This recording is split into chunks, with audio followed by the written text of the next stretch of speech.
Hello everybody and welcome to our presentation. Today we are going to talk to you about Chapter 18, Sport and New Media. And I am Roger Bramley. This is my partner Ryan Fogarty. As you know, we're all members of the NFC Saints. So to get started, we're going to talk about a little bit of history and what we like to call tackling the past because we're clever. The key thing here to remember is that obviously internet and new media hasn't been around forever. Clearly it's called new media. And in 1961 and 1974 is when the book dates the actual beginnings of the internet. And they call this the innovation phase. The next phase, the institutionalization phase, from 1975 to 1995, is really kind of where the development of the internet really took off. When it first started, as most ideas that grow to change the world, it was an uphill battle for funding and just to get research and to really develop the whole thing. So around 1975, the Defense Department and the National Science Foundation donated funding so that they could enhance military communication, and that really helped speed the whole process into what we call the commercialization phase, which goes from 1995 to the present day. And this is where the internet was encouraged to expand usage from just college and military purposes and was really brought to the whole world as, as we know, the World Wide Web. This is where, in this stage, this became mostly popularized. And as you can see, here's the slide. Now we would like to move into tackling the future. In the future, we call the new media. New media. New media, yes. New media. We call something called new media, which is defined as the emergence of digital, computerized, and networked information and communication technologies in the later part of the 20th century. This includes like blogs, Twitter, Facebook. Everything we use. Yeah, all the sites you know and love. You use them every day. Mm-hmm. Yeah. Exactly. The characteristics of such websites are geographic distance, volume of communication, speed of communication, interactivity, interconnection, and overlap among communication and interaction. These are websites used to, give breaking news for sports management. You can see trade interactions going on over Twitter, Facebook. Really, it's just basically a news feed going on the whole time. Yeah, and actually, speaking of Facebook, as many of you know, yesterday the NFL free agency period kicked off, and right away when Brandon Marshall got traded to the Bears for 2 future third-round picks, he first updated his Facebook status to break the news himself. So that was a player deciding that this new media, this Facebook, is so important that I'm going to break it here because this is where most people look. And speaking of Facebook, we're going to delve into that because it's probably the biggest example of new media, with Twitter really catching up and things like MySpace and that being considered ancient history, even though it's all really only been around for a couple of years. That's how fast the speed of technology is. And Facebook, this is their mission statement. Founded in 2004, Facebook's mission is to make the world more open and connected. People use Facebook to stay connected with friends and family, to discover what's going on in the world, and to share and express what matters to them. And as you can tell, and as from what we've learned over, the course of this course, as people trying to break into the sports industry, personal selling, relationships, networking is key. And really, Facebook was the first one to really try and capitalize on this and to try and bring it to everyone. And as it says, it's you share and express what matters to you. Sports matter to people. Facebook gives them a platform and an outlet to freely express that. And there are over 845 million monthly active users. And sports industry primarily uses fan pages and group pages. You can like it, you can talk about it with your status updates.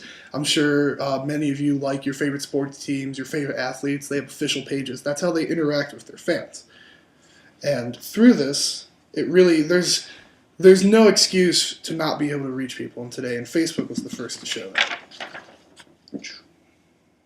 And then moving into Twitter, my favorite social media network. Twitter is defined as a free social networking and microblogging platform designed to let users send and receive short messages. The short messages consist of 140 characters, and you can tag people. You can hashtag things that will show up once you Search them. once you search them into Twitter. Yeah. And there's millions of sports figures that have Twitters, and they give updates on how they're doing, in training camp or whatever. I follow probably 100 sports figures. It probably allows sport industry the greatest amount of interactivity and connection with consumers. Just the other day, I was looking on Adam Scheffler's Twitter, and he broke the news about Brandon Marshall going to the Bears. From Facebook. So there's both networks, Yeah. And the same thing can be done from Facebook to Twitter. These sport athletes have, hundreds of thousands of followers. Yeah. Some have millions.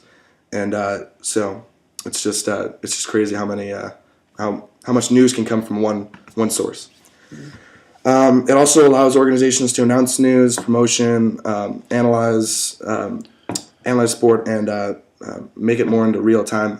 It's just a news feed, and you can just click on someone. Adam Scheffler. You can just, especially right now since Mark Schlereth. Yeah, Mark Schlereth. You can just look down. You can just see every signing, mm-hmm. just breaking news. I personally use Twitter. That's how I get my news. Mm-hmm. Papers, as we know, are all becoming outdated, and Twitter's really kind of taken over. Me as well. Here's the slide. Mm-hmm. Okay, and two other forms, not as huge, but really, really occupying many corners of the market: blogs and podcasts. Blogs are really the written form of podcasts, and podcasts are the audio/video form of blogs. They really, with blogs especially, blogs let anyone have an opinion on sports and let anyone get into the world and share what they want. And that is both scary and great at the same time, for obvious reasons. What it lets organizations do is it lets them really give deeper looks into things that their fans care about, and through comments and forums that branch off of blogs, really let fans feel like they kind of have their finger on the pulse of the team and that they really have some control over what's happening. And then podcasts are just the audio form of that. They provide deeper insight to issues, and they let fans feel that they get an insider view. And here we're going to break for a second to show you a short excerpt from a pretty common podcast from ESPN's Bill Simmons and Grantland's Bill Simmons, the BS Report, which many of you probably seen, but it's a prime example of all these forms of media. So here we go. You and Daryl, you worked for Daryl, and then did Daryl fire you? Or Yeah. Was it a firing? Yeah. It was, right? Yeah, it was. Daryl actually became the head guy there after we lost to Utah in the first round. Right. So he had been there for a year as an assistant GM, but it was already preordained. And then he fired you. So I was on the left field line of Rice, Texas State baseball. Yeah.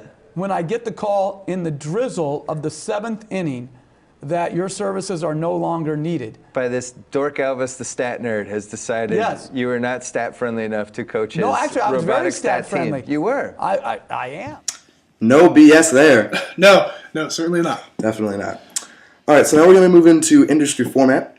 Every single part of sports management uses new media. It's from the players to the leagues to, every single part uses it in some way, shape, or form. Through Facebook, Twitter, blogs, it's just insane how much the world is evolving today.